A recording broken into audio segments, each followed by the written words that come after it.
বাংলায় মাতা লক্ষ্মীকে অনেক নামেই ডাকা হয়, তবে আমরা মাতা লক্ষ্মী নামেই পরিচিত। এছাড়াও মাতা লক্ষ্মীর অনেক নাম, যেমন শ্রী কমলা, পদ্মা, রমা ও পদ্মলয়া।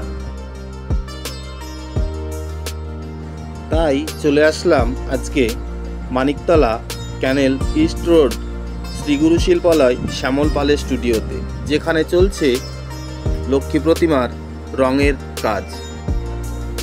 কখনো মা লক্ষ্মী পদ্মের উপর বসা, আবার কখনো তার বাহন পেঁচার উপর বসা।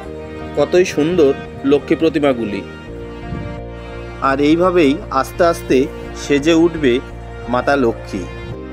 19শে আশ্বিন সোমবার মাতা লক্ষ্মী রওনা দেবেন তার ভক্তদের বাড়ির উদ্দেশ্যে।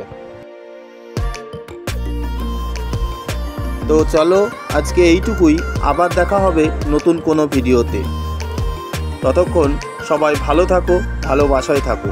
আর হ্যাঁ, আমার এই চ্যানেলটিকে সাবস্ক্রাইব করতে ও বেল আইকনে চাপ দিয়ে ঘন্টাটি বাজিয়ে দিতে ভুলো না কিন্তু। আর ভিডিওটি ভালো লাগলে একটি লাইক করে দিও। আমার এই ভিডিওটি দেখার জন্য অসংখ্য ধন্যবাদ।